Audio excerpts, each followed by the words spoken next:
Hello students, आप सभी कैसे हैं? चलिए हम आप लोगों को कुछ बता रहे हैं। जैसे लार के बारे में बता रहे हैं। हमारे मुख में जो लार निकलता है उसका क्या महत्व है और कितना निकलता है और लार क्या क्या कर सकता है। तो ध्यान दीजिए, हमारे मुख गुहा में जो लार निकलता है वह 3 जोड़ी लार ग्रंथियां पाई जाती है। और ये 3 जोड़ी लार ग्रंथियां पैरोटिड्स लार ग्रंथि, सबमैंडिबुलर लार ग्रंथि और सबलिंगुअल लार ग्रंथि, ये 3 जोड़ी लार ग्रंथियां होती है और तीनों से लार एनी टाइम लगातार निकलते रहता है। ये लार 24 घंटा में 1.5 लीटर लगभग निकलता है और ये हमारे भोजन के लिए, भोजन के पाचन के लिए महत्वपूर्ण भूमिका अदा करता है।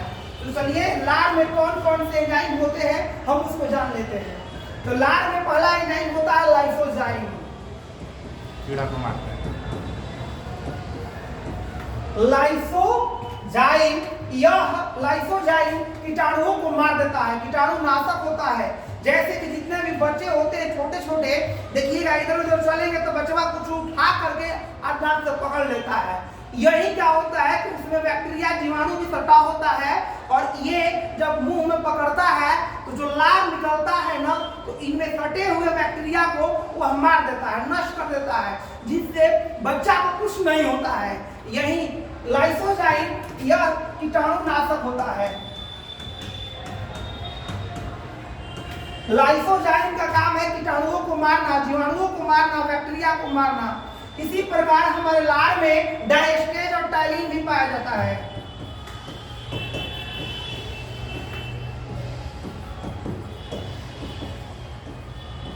ये दोनों क्या करते हैं? डायस्टेज और टाइलिन और म्यूकस।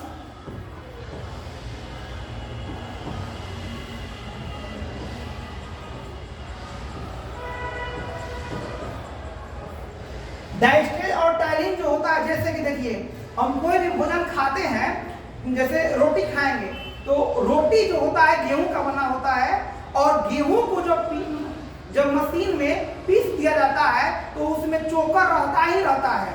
अगर हम गेहूं के आटा को कितना ही चाल देंगे फिर भी उसमें चोकर रहेगा ही रहेगा और उस चोकर को स्टार्च कहा जाता है, मंड कहा जाता है। यही चोकर का पाचन करता है टाइलिन और डायस्टेज।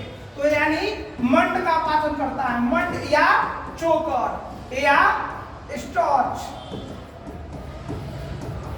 ध्यान दीजिएगा मेरे प्यारे स्टूडेंट्स, ये स्टार्च जो होता है, चोकर या मंड, इसी को कहा जाता है। जैसे कि कोई भी भोजन है, उस भोजन के ऊपरी जो भाग होता है छिलका, वही उसका स्टार्च कहलाता है।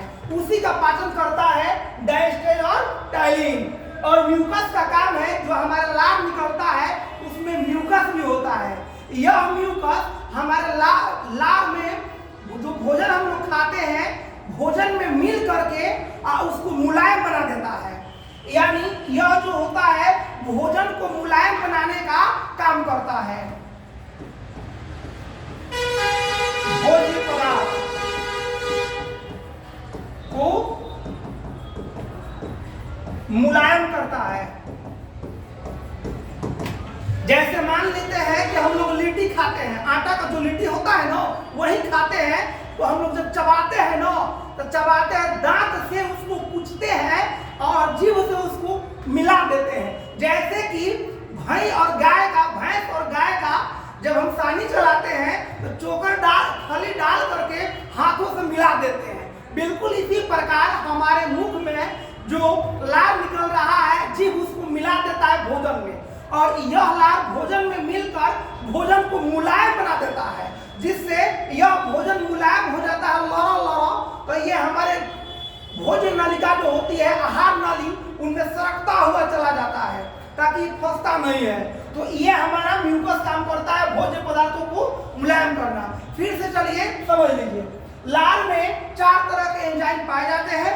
पहला लाइसोजाइम का काम है कीटाणुनाशक और डायस्टेज टाइलिन, यह मंड और चोकर का पाचन करता है।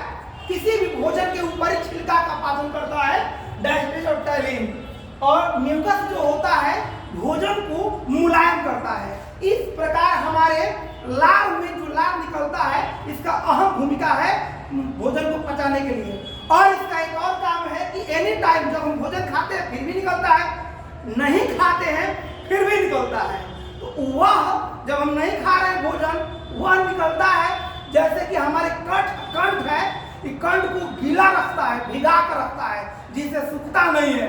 अगर सोचिए कि अगर लार न निकले तो हमारा जो कंठ होता है ये सूख जाएगा, और सूख जाएगा तो आदमी मर सकता है। तो लार का निकलना अहम भूमिका है।